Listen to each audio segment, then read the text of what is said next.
The latest obsession in my 3D printing journey has been humidity, specifically because even though we live in a super arid, dry desert, my AMS units, for whatever reason, love to hover around 40, 45, sometimes even close to 50% humidity. So my goal is to lower that as simply and cost effectively as possible, which thankfully I think is pretty easy. My real target is to get it below 25% in all 4 of my AMS units, because I have 2 on the H2C, 1 on the X2D, and 1 on the P2S right here. So yeah, that's 4 total.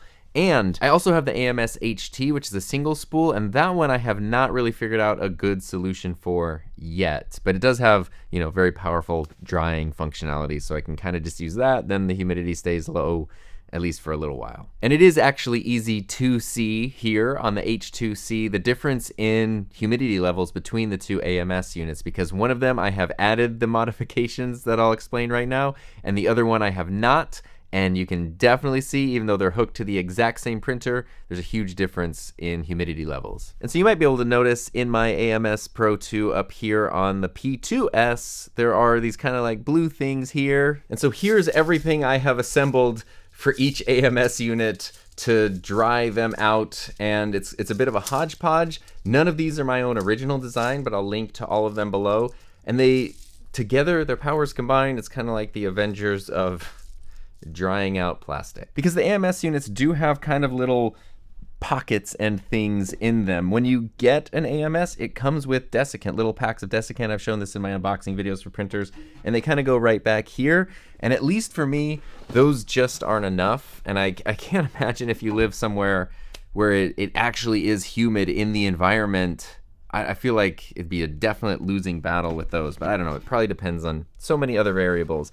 Either way, they weren't enough for me. So there's a little space here, there's little spaces in the corners, and then there's also space in between these motors here. So on Maker World, I have found different little parts for each of those compartments. And there are all kinds of different versions of these sorts of prints, but I've kind of mixed and matched a few because I wanted to make sure that I actually like them. And especially for the ones that go in the front, a really common thing is to have kind of a cutout here where you can put in like a gauge that shows the humidity.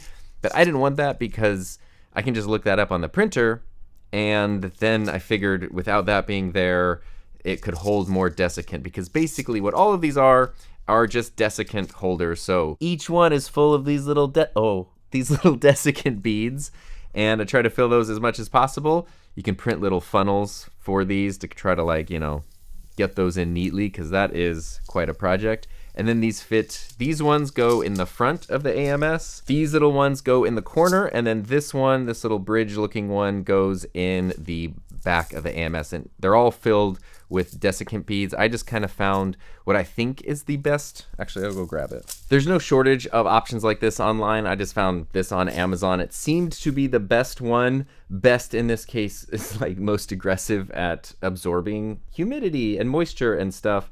I keep calling it desiccant, but it's technically called silica gel.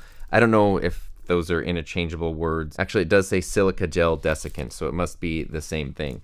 So what's cool about this is it's not crazy expensive. There's a lot in here, and it's rechargeable. So basically what that means is this one is orange. When it starts looking green, you can put it either in the oven or the microwave, and it'll basically just zap away all the humidity, and then you can use it again. So, it just feels a little bit less wasteful. And it's taken one full one of these. It's basically like 1 1/4, or it will take about 1 1/4 of these to fill up parts for all 4 of my AMS units. So one of these will get you 3 AMS units with all of the bits that I'm printing. This one just drops in the back right here. These ones, like I mentioned, just go in the corner, and then these ones go in the front right here. And I like these designs because I think, well, they look nice. I guess that matters.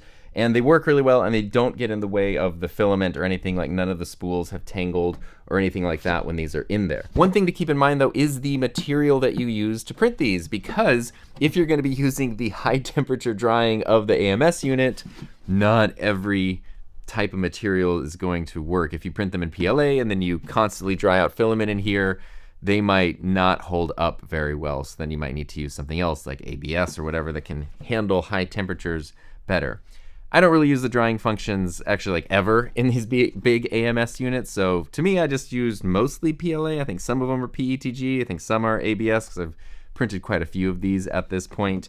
But since I don't use the drying function in these big AMS units, it doesn't really matter to me. And now I'm finally finishing up the last piece of this puzzle. So I have one that I'm printing out for the X2D because it still just needed one of the main bits. And then I have the entire set of things I have printed for the other AMS on the H2C so they can match. So now let's get everything set up and then see how it affects the humidity. Usually it's pretty quick. Like within a couple of hours, you can start to notice a difference. And then obviously within 12 hours or by the next day, it's very obvious that the level of humidity has been affected in the AMS units. Now, one thing I will say is that even though this has kind of become an obsession of mine, it's pretty niche. Like after you get your printers and you start printing and you start kind of fine tuning things, that's when it's kind of like, oh, you know, I think things could be improved just a little bit by taking care of the humidity levels in the AMS units for the filament. It can help your filament have a longer life, and it can also then improve print quality, especially, I feel like PLA is pretty forgiving overall, but if you're doing like PETG and other materials, having the proper dryness really makes a huge difference. And then things like TPU are very, very picky about kind of the levels of humidity they need in order to print their best. But I just wanted to bring that up because if you're diving into the world of 3D printing and you're doing some research to kind of see like what you need to be aware of, honestly, I'd put this kind of low on the priority list. Like, especially if you're starting out with PLA, you're gonna be able to do awesome prints just regardless for the most part, and then you can fine tune things as time goes on. But I don't think you want to, and I know I don't want to spend most of my time just kind of like tinkering with the printers and trying to like dial in all this stuff. I just want them to work so I can print and have fun and enjoy the printing. And I feel like this is a worthwhile upgrade down the line when you're ready for it because it's pretty simple, it's pretty inexpensive, and it does seem to make a pretty big difference.